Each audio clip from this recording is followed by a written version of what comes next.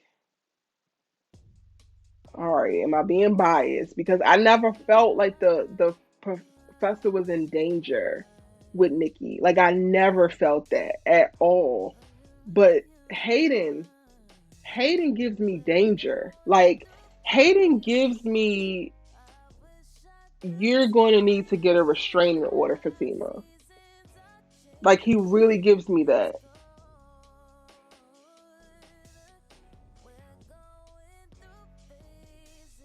And you're right, it did work for Nikki Parker. Now I'm gonna have to think on it. Now you're gonna have me dreaming about like what's the differences between Nikki Parker and Hayden, because Hayden is a problem. He's a real big problem, and to me he's dangerous. That's the scariest part. Like it's the stuff that he's doing isn't funny. It isn't cute. And while we get this moment with Fatima and Andi where they're trying to figure out what to do because they figure out that he has actually been listening in on her phone calls. He heard something that she said to a girlfriend and she told nobody else. And the only way that he would know that is if he was listening on the phone calls. They decide to like set a booby trap for him and it's cool. That's how they're going to do it. But I just feel like this isn't funny. Like it feels very dangerous. And I don't trust them at all. All right. Also, going to people that we don't trust. Q is back. Um, Maurice is minding his business at the bank, and Q gives him a call. I want this Q storyline to go to because none of the shit made sense. You're about to rob this bank, sir. With what? And the fact that he actually made it away, I was so annoyed with. I was just like, how?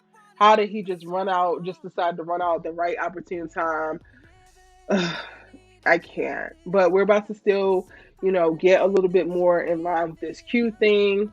I'm sorry that Maurice actually still has to experience this, and I know that Maurice typically is the comedic relief, but even what we saw them do with the storyline when he was dressed in drag and he was beat, they had serious moments and beats with that I felt like were very powerful and strong to the conversation around, safety and protecting yourself and all of that kind of stuff. I'm hoping that they use this to have a real sensible, serious conversation about, Q specifically is saying that he's not gay, that he only is gay for play and all that. And I think that there's a really great conversation that could be had about how you identify and the struggles that may occur with a queer individual who is fighting the identity or the belief that they are actually queer, because Q got a lot going on. And if they're going to keep him in the storyline and we're going to have to see him, then I want them to do something meaningful with it and say something meaningful with it and not just have Maurice being like joking about this like it's not nothing. Because if this was anybody else who actually went through the situation, you slept with this guy, you took this guy in, you helped him not get arrested, you try to help him turn his life around, you did all of these things, and he turns around and holds you up at gunpoint and takes you to your job to try to rob it. That is a wonderful cocktail for PTSD. And if all we see for the rest of the season is Maurice laughing, joking, and kicking, I'm going to be very, very mad because to me, Maurice's character is way more than just comedic relief. All right, y'all. And then before the end of the episode, we see Zach go back to the duplex that he put an offer in for, and he's just checking everything out and he's enjoying the view and just like, I just wanted to, check on my property. And dun dun dun, hater ass Hayden is there who put in a backup offer. And how did he find this out? Because he was the one listening in on the phone call, so he knew about this and he's trying to figure out a way to foil Zach's plan to acquire this property. And this is kind of where we leave off on the episode to set us up for the next week's episode. And I can't. We've already talked about Hayden. There's not really much more that I can say about him. This is the ultimate. Like, we thought that he was a ridiculous stalker before. And even if we had given him the whole Nikki Parker thing, Nikki Parker did some, like, I guess, funny, crazy, shenanigans with the professor's potential lovers. But she never tried to buy a house that the girl was buying, or just did some things that just really scream questionable and dangerous. Like, to me, Nikki Parker was obsessed. Hayden is unhinged or on his way to being unhinged. And it's a problem. All right, let me see what y'all are thinking before we wrap up. What were your thoughts of the actual episode? Let me read the rest of y'all's comments. He creepy as hell. You're right. Hayden is creepy. It seems dangerous. Lone Lion says no, he doesn't take any more calls from Zach on those calls. Well, that's now. That's after this episode. But before then, they had been talking. I hope that Maurice don't give Q another chance. Like, he would be foolish to do so. Uh, he would be like 100% foolish to do so, and I don't think that Maurice is foolish. I feel bad on Q on some level. I don't want him to just be punished. He needs serious help too. Yes, he does need serious help. The lady is going to blackmail Zach. Sleep with me, or Hayden will get the house. If Tyler Perry do that to us, I'm gonna be pissed, but it will make for great TV. If he do that, he wouldn't do it though. He loved Fatima way too much. Old Zach might have did it. Old Zach that was desperate might have did it. This is Atlanta, sir. You don't need that house that bad. You think the realtor was there wrong? I gotta look it up. I haven't had time to look it up in reference to if realtors actually do backup offers or if they have an offer waiting in the wing. After she said that, I was like, okay, maybe they just hedging their bets, and he already had to get financing or whatever the case might be. We saw that in that episode, so maybe this is on the up and up. The fact that it's Hayden is the biggest issue for me. So that's the part that I was really struggling with the most.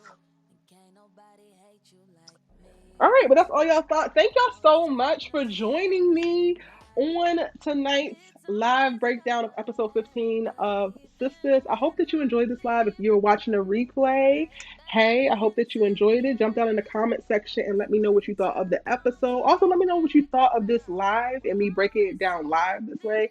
Y'all can actually see my reactions as I'm speaking about different things, because while I'm typing out my script, I'm just like, ugh, but y'all don't get to actually see it. But in this format, you do. Turn your bell notifications on also, because YouTube be tripping, and even if you're subscribed to my channel, you might not know when I post a new video because the bell isn't on and the notification isn't set. I will be coming with a few new Sistas videos. I got to do the preview for next week. That's going to drop, as well as a couple of like character breakdowns. Now y'all got my mind percolating about Nikki Parker versus Hayden, so it might be a video coming about that. Again, make sure you subscribe so that you don't miss it. All the people who watch live, thank you so much for watching live. If you are watching the replay, thank you and I love you, and I'll see you in my next video. Bye.